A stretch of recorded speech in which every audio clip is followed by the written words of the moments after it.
Welcome to this Tim Talk with You're in Healthy Company with Dr. Tim Stevenson here. In an earlier show, I showed how we deal with anxiety and depression and how they're intricately linked. But I wanted to expand that a little and tell something about how I deal with depression when I'm talking to someone in a consultation. Obviously, all of this, if you're encountering an acute situation, please don't bother with this at the minute. Get some help, talk to friends, seek help from a professional. This is far more about giving you little tips on how to strengthen your emotional resilience. So I hope you find it useful. As I said in the previous, anxiety and depression are a squidgy ball. They're a balloon. You blow up one end, the other end goes up. You deal with one end, dealing with the anxiety, the depression comes down. And in our previous show, we were talking about dealing with the anxiety and bringing this down. In this show, I want to talk a little bit about bringing the depression side down and dealing with that. There's some issues with depression, and as I said at the very start of this, there's some areas of depression where clinical depression, this will help a little. Medication may be needed in some situations, but this is far more about a resilience builder. So I sometimes ask people to look at how the depression is making them feel. What is it that has caused it? Well, we can look at our vicious circle that we discussed in the previous program. There's lots of stressors or worries or whatever that might have put you into an anxious state. And anxiety and depression, it's more a mixture state. So it's sometimes useful, and this is a very old concept in cognitive behavioral therapy, where you're doing yourself a diary, mood diary. So you do, date, mood. Well, I'm feeling really low. Sometimes it's helpful to score that mood. So feeling so low that, it's a dark, dark day, score 8. So then we talk about what the event is with all of our own examples. This is a silly example, but hopefully will ring true for some issues. So I often talk about burning the Sunday dinner, burning a special meal, burning the meal. So what are the first thoughts that come into our head? The first thoughts are, I'm a failure as a cook, I'm a failure as a dad, I'm a failure as a friend. In fact, I'm rubbish at everything at the minute. So all those negative things just cascade in at the same time. So what I ask you to do is go over and have your second thought. Be your own best friend. Be your own best friend. Speak nicely to yourself and say, right, okay, I only burnt the dinner because I was on the phone to my son in America and we had a chat, and we hadn't had a chat for a while, and actually we covered some areas that were really helpful.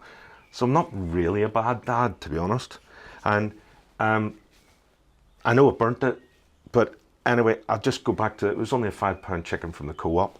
So I'll go and we'll stir fry some vegetables. I'll make a nice little vegetable curry. Well, I'm not a bad cook either. Now, don't say to yourself, well, I'm the best cook in the world, and actually, thanks to him, I'm now, a professional chef. We're saying you're not the best cook in the world, or you're not the best dad in the world, but you're not the worst. So be kind to yourself. Be your own best friend. Use nice words to yourself. So we're saying to ourselves, well, all of these things we can actually challenge every single negative thing. And that's what I want you to do in the mood diary. I want you to list down what your thoughts are.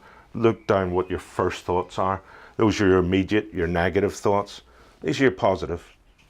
And there actually is no place for these immediate negative thoughts. They're only places really to see how you draw a positive from them. Undermine those negatives and reinforce your positives. So you're your own best friend, speaking nicely to yourself, using nice words to yourself. If you come into me as a patient and sat down and told me all this, and I said, come on, pull yourself together, snap out of it, you'd think I was some terrible doctor. And yet most of the time that's what we say to ourselves, pull yourself together, snap out of it, don't be so stupid, or I'm always going to be like this, or I'm ridiculous. You're not ridiculous. It's understandable with the real examples here, not so much burning the Sunday dinner, but the real examples here, it's understandable why you might feel negative about yourself. But you can use this to reinforce the positives and undermine the negatives. Be your own best friend, be your own psychologist, be your own hypnotherapist, own best friend, speak nicely to yourself. Look on the positive side in every aspect. Try and find what the positives are and undermine the negatives. So positive and undermine negative. Take the power away from the negative vicious circles. And I always give examples of panic attacks, and we've got a big shopping centre up where I am at the minute.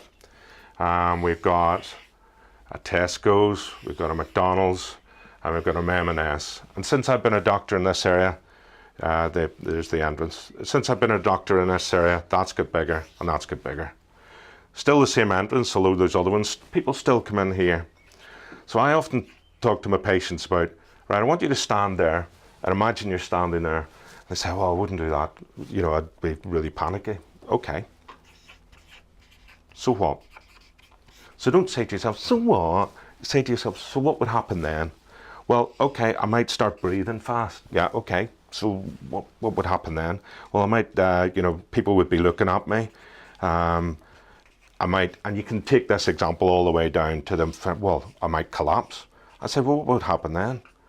Be lying on the floor, squashed tomatoes all over the place, everybody looking at you. Well, they wouldn't. Somebody would come over and they'd stroke your hair and they'd say, are you okay, darling? Is everything okay? And there's a first aider coming and there's something quite nice about that and comforting in it.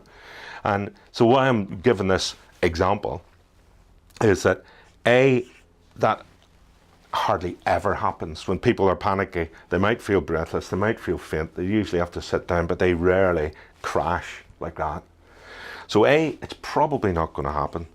B, there would be somebody nice to look after you, a wee bit cuddly. And 3, it's not as bad as the torture that you put yourself through. So in the anxiety and the vicious circle that we always talk about, this is one way of saying, right, well, no longer am I going to fear this bit because I've got ways of dealing with it.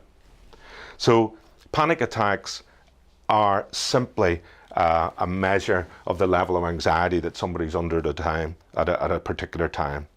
In the very first program, the vicious circle of adrenaline being caused by all of these things, we can envisage this vicious circle in a different way. We can think, right, well, this is like a merry-go-round, it's getting faster and faster, and so it's more difficult, we're more reactive, we're more upset. But as we slow it down, as we use all of these techniques that I've been showing you, as we use all of these techniques, gradually the power of that vicious circle goes down. And as we learn more and more, and the circle starts to slow a bit, it becomes much more of what I call a virtuous circle rather than a vicious circle, or a wicked circle, because you're actually feeling not so much more in control, because control and coping with are words that are all or nothing for me. And in anxiety or depression, I would be saying to people, think of it more as I have difficulty dealing with this at this time, rather than I have difficulty coping. Because coping is 50-50, you're above the water or below the water. With dealing with, you can be 95% successful. And instead of torturing yourself about the 5%, then say, well, actually, if I was doing an exam or a degree, this would be a first-class honours, fantastic. I'm not a failure, whereas not coping is that. So change the words, going back to using nice words, change the words that we use to ourselves.